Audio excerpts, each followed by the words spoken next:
আমি যদি আপনাদের ভোটে এমপি নির্বাচিত হতে পারি, চিত্রা নদীর উপর ব্রিজ থেকে শুরু করে রানীদিয়া, কাকড়িয়া, রাজাপুর হয়ে ধোবাজাইল পর্যন্ত রাস্তা পাকা হবে। আমি যখন এমপি ছিলাম, আমি ডিও লেটার দিয়েছিলাম, একটা চিঠি দিতে হয় সরকারকে এই ব্রিজ এবং রাস্তার জন্য।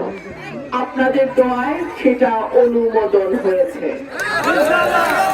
সুতরাং এইবার যদি আল্লাহ আমাকে নির্বাচিত করে, আমার অর্ধেক কাজ আমি আগেই করছি, বাকি অর্ধেক কাজ আমি এমপি হওয়ার পর করতে পারবো এবং আমি আশা করি আগামী 5 বছর পর, এবার যদি আল্লাহ আমাকে নির্বাচিত করে, আগামী 5 বছর পর ভোট চাইতে আমি পাকা রাস্তা দিয়ে আসবো, এইরকম কষ্ট করে না।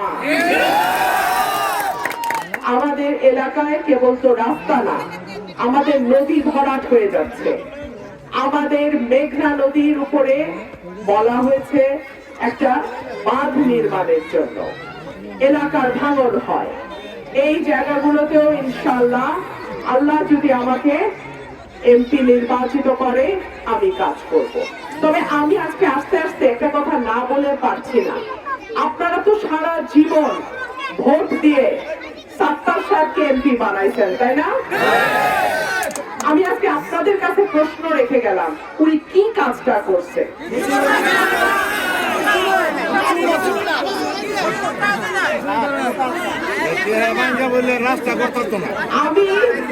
আমি পাকশিপুর ইউনিয়নে তার যে বাড়ি সেইখানে পর্যন্ত আমি গিয়ে দেখে আসছি, সেইখানের অবস্থাও ভয়াবহ। তো তাহলে কাজটা করলো কোথায়? আমি জানি না, আমি বুঝি নাই। আপনারা তো বড় দলকে ভোট দিচ্ছেন, ঠিক আছে, বিএনপি 15 বছর ছিল না, এর আগে ছিল না বিএনপি ক্ষমতায়?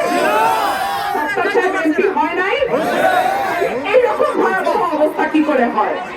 এই জন্যই আমি বলি, মার্কা দেখবেন ভালো কথা, প্রার্থীকে সেইটাও দেখতে হবে। যদি সব যোগ্য শিক্ষিত প্রার্থী হয়, যদি প্রার্থীর পেশ গরিবের জন্য বরাদ্দ রাস্তার টাকায় না চলে, তাহলে এমনি কাজ হয়। সেই জন্য আপনাদের কাছে আমার অনুরোধ থাকবে, 12 তারিখ সারাদিন, আর আমার মা বোনদের কাছে অনুরোধ থাকবে, আপনারা কষ্ট করে সকাল সকাল ভোট কেন্দ্রে চলে যাবেন। আপনাদের ভোট দিয়ে যেন আমার হাঁস মার্কার বিজয় শুরু হয়। আমার মা বোনদের কাছে আমার বিশেষ অনুরোধ, আপনাদের ভোট দিয়ে যেন আমার বিজয়টা শুরু হয়। আর আমার ভাইদেরকে বলবো, আপনারা সারা দিন 12 তারিখ কেন্দ্র পাহারা দেবেন। কোন কেন্দ্রে যেন ভোট কারচুপি না হয়।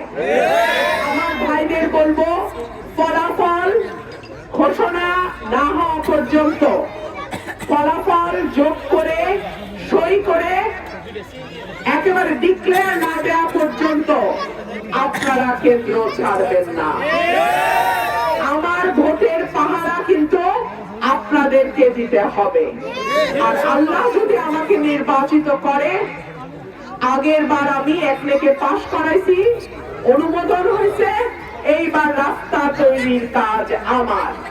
আপনাদের সাথে এরপরে যখন দেখা হবে, ইনশাআল্লাহ পাকা রাস্তা, ভালো রাস্তা দিয়ে আমি যাতে আমার গাড়ি নিয়ে আসতে পারি, সেই রকম রাস্তা করে দিয়ে দেখা করবো ইনশাআল্লাহ।